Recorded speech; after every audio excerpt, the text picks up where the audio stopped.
Kawan-kawan media yang saya hormati, pada kesempatan baik ini ingin saya menyampaikan beberapa informasi terkait penanganan perkara yang belakangan hari ini cukup menjadi perhatian publik.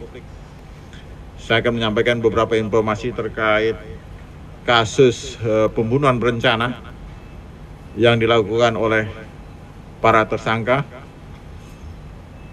Ada dalam pembunuhan berencana ini ada 5 berkas perkara atas nama FS, PC, RR, RE, dan KW.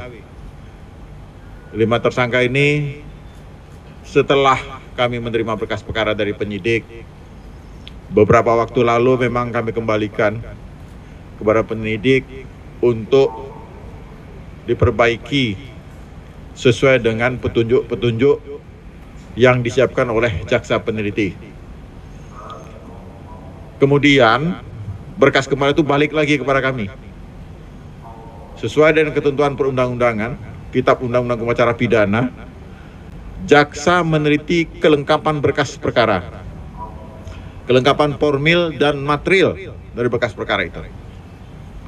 Kelengkapan formil, material dari hasil penelitian berkas perkara, saya baru saja menerima laporan dari Direktur Orang dan Harta Benda bahwa persyaratan formil material telah terpenuhi sebagaimana ditentukan di dalam KUHP pasal 138, 139, pasal 8 ayat 3 huruf B KUHP.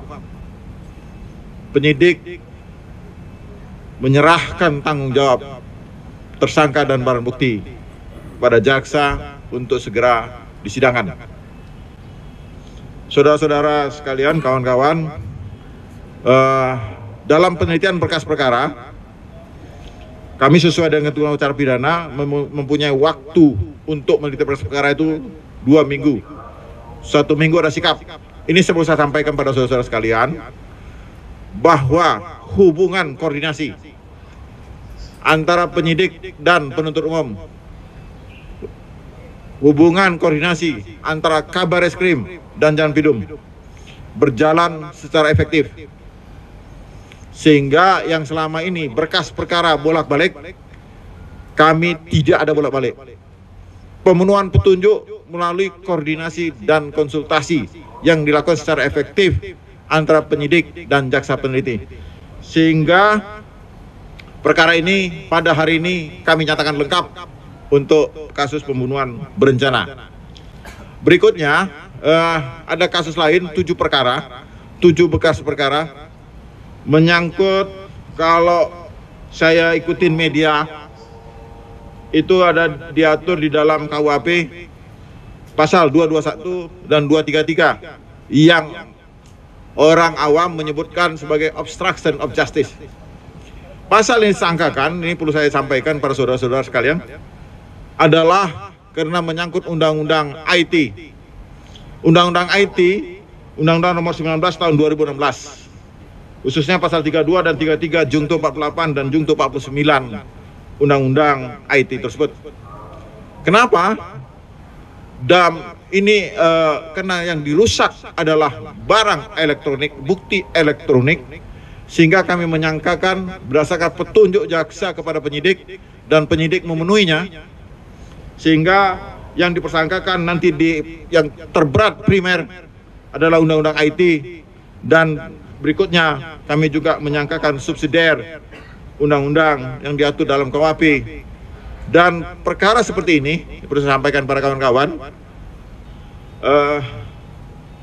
dan ini juga berdasarkan laporan Direktur Keamanan Negara dan Ketertiban Umum dan Tindak Pidana Umum lainnya. Perkara ini telah memenuhi syarat formil dan material, sehingga berkas perkara juga sudah kami nyatakan lengkap. Formulirnya P21. Tentang administrasinya nanti itu tanggung jawab direktur terkait. Kapan dikeluarkan, hubungan koordinasi dengan Bareskrim, dengan direktur terkait di Bareskrim. Tapi secara substansi telah memenuhi syarat formil material. Tahap 2 sudah terjadwal. Saya sudah perintahkan pada direktur untuk pelaksanaan tahap 2 tidak boleh terlalu jauh dari diterbitkannya P21. Kenapa? Karena KUHP menganut asas peradilan cepat, sederhana, dan berbiaya ringan supaya mendapatkan kepastian hukum, keadilan bagi tersangka maupun korban. Yang berikutnya, rencana penggabungan perkara. Kawan-kawan media yang saya hormati, penggabungan perkara ini diatur di pasal 141 KUHP. Kenapa 141 KUHP diatur itu? Ini saya beri penjelasan, adalah untuk lebih efektif dalam proses persidangan. Karena melanggar 2 tindak pidana, tapi 1 tersangka kita gabungkan dalam 1 dakwaan. Pertama dan kedua, kumulatif. Ya, konkursus realis. Jadi 2 tindak pidana saya gabungkan pakai dan, berarti 2 tindak pidana. Jadi konkursus, dalam teori hukum pidana disebut konkursus realis. Itu menyangkut 2 perkara yang menarik perhatian masyarakat.